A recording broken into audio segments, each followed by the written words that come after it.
எல்லாருக்கும் வணக்கங்க. நான் கார்டனிங் 101லேருந்து கல்பனா. இந்த வாரம் நம்ம வீடியோவில் பார்க்க இருக்கிறது compost making and compost harvesting பற்றி தான். இது தாங்க நம்ம டெரக்கோட்டா பாட் 2 கம்போஸ்டிங்காகவே வாங்கி வச்சுருந்தது. இதில் ஏற்கனவே ஒரு வாட்டி நம்ம கம்போஸ்ட் ஹார்வெஸ்ட் பண்ணி செடிங்களுக்கெல்லாம் கொடுத்துட்டோம். அதனோட ரிசல்ட்டு தான் நம்ம தோட்டத்தில் பூத்திருக்க பூக்கள் அப்புறம் காய்கறிகள் எல்லாம் பிஞ்சு பிடிக்க ஆரம்பிச்சிருச்சு. பூ வச்சு பிஞ்சு பிடிக்க ஆரம்பிச்சிருச்சு. சரி, அடுத்த பாட்டை எப்படி ஹார்வெஸ்ட் பண்ணலான்றதை பற்றி தான் இந்த வீடியோவில் பார்க்குறோம். இதை பாருங்கள், இந்த பாட் வந்து நம்ம போன மாதம் காய்கறி வேஸ்ட்டை சேகரித்து வச்சது. இதை ஃபுல்லாக போட்டு மூடி வச்சுருந்ததை வந்து ஒரு வாரம் கழித்து திறந்து பார்த்தா இந்த மாதிரி பாதி அளவுக்கு குறைஞ்சி போச்சுங்க. அதாவது இந்த கம்போஸ்ட்டு 3/4 பாக அளவுக்கு நல்லா டீகம்போஸ்ட் ஆகி இது நம்ம செடிங்களுக்கு கொடுக்கறதுக்கு தயாராகிடுச்சு. ஸோ அதனால் இந்த டெரக்கோட்டா பாட்டில் இருக்கிறத எடுத்து நம்ம பழைய கம்போஸ்ட் பின் இது தாங்க யூஸ் பண்ணிகிட்டு இருந்தோம், இந்த பபிள் டாப் கேனு. அதில் வந்து ஸ்டோர் பண்ணி வைக்க போகிறேன்.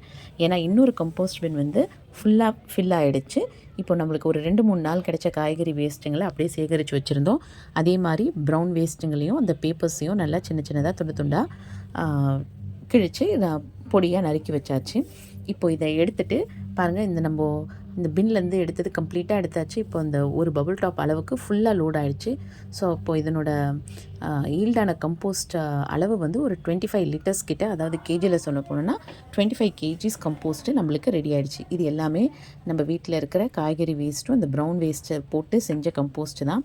இது வந்து நம்ம வீட்டில் இருக்க தோட்டத்தில் இருக்க செடிங்க எல்லாத்துக்குமே வந்து ஒவ்வொரு கைப்பிடி அளவு கொடுக்கறதுக்கு ரொம்ப போதுமான அளவாகவே இருக்குங்க. இது வந்து இந்த 2-3 நாள் சேகரித்த காய்கறி வேஸ்ட்டு ப்ளஸ் இந்த ப்ரௌன் வேஸ்ட்டையும் சின்ன சின்னதாக நறுக்கி வச்சுருக்கேன். இதை கலந்து இப்போது இது வந்து ஆக்சுவலி நம்ம பார்த்தோன்னா இது 4வது பின்னு நம்ம ரெடி பண்ணுறது. ஏன்னா ஏற்கனவே ஃபஸ்ட் ஒன்று ஹார்வெஸ்ட் பண்ணியாச்சு, இது செகண்டு. தேர்ட் வந்து பக்கத்தில் இருக்கிறத லோட் பண்ணி வச்சுருக்கோம், இதை புதுசாக லோட் பண்ணுறோம். இந்த மாதிரி மாற்றி மாற்றி நம்ம ஈல்டு எடுக்க நமக்கு தோட்டத்துக்கு தேவையான உரத்தை நம்மளே வீட்டிலருந்தே தயாரிச்சுக்கலாங்க. இது வந்து நம்ம ஒரு செலவில்லாத மாடி தோட்டம், ஆரோக்கியமான காய்கறி, நம்ம வீட்டுக்கு தேவையான பூக்கள் எல்லாம் நம்ம கிச்சன் வேஸ்ட்டில் இருக்க பொருள்லேருந்தே நம்ம வந்து ஒரு கார்டனை செட் பண்ணலாங்க.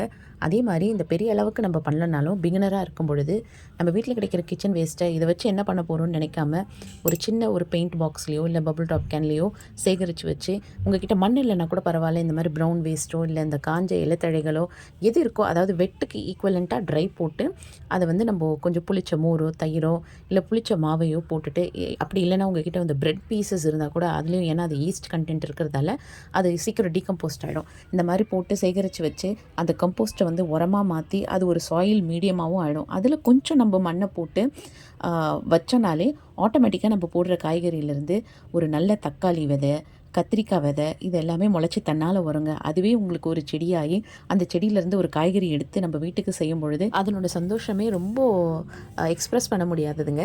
அதே மாதிரி நீங்களும் வீட்டில் கிச்சன் வேஸ்ட்டை தூர தூக்கி போடாதீங்க. இந்த மாதிரி மழை தண்ணியும் வேஸ்ட் பண்ணாதீங்க. முடிஞ்ச அளவுக்கு நம்மக்கிட்ட இருக்க சின்ன சின்ன கண்டெய்னர்ஸில் ஸ்டோர் பண்ணி வச்சு அதை ஒரு சின்ன கார்டன் ஸ்டார்ட் பண்ணுங்கள். அது வந்து உங்கள் ஹெல்த்துக்கும் நல்லது, உங்கள் மைண்டுக்கும் ரிலாக்ஸேஷனாக இருக்கும், ப்ளஸ் ஆரோக்கியத்துக்கும் ரொம்ப ஹெல்ப்ஃபுல்லாக இருக்கும். தோட்டம் வைக்கிறதால எந்த விதத்துலையும் நமக்கு லாஸ் கிடையாது, எல்லாத்துலேயுமே பெனிஃபிட் தான். குட் ஆக்சிஜன், நல்ல காய்கறி, அப்புறம் நம்மளை சுற்றி க்ரீனரி, வேஸ்ட்டை வந்து நம்ம ரீசைக்கிள் பண்ணுறோம். ஸோ இதையும் நீங்கள் இந்த மெத்தட்ஸ் எல்லாமே வீட்டில் ட்ரை பண்ணுங்கள். இந்த மாதிரி அழகான பூக்கள் ஒரு 4 பூ பூத்தாலும் அழகாக தலையிலையும் வச்சுக்கலாம், பூஜைக்கும் செஞ்சுக்கலாம், எல்லாத்துக்குமே ரொம்ப ஹெல்ப்ஃபுல்லாக இருக்குங்க. அதாவது நம்ம ஒரு இந்த சம்மர் சீசன்லலாம் மாடிக்கு வரும்பொழுது ரொம்ப ப்ளசண்ட்டாக இருக்குது. நீங்களும் இந்த மாதிரி வீட்டில் ட்ரை பண்ணுங்கள். வீடியோ பிடிச்சிருந்தா லைக் பண்ணுங்கள், சேனலை மறக்காமல் சப்ஸ்கிரைப் பண்ணுங்கள்.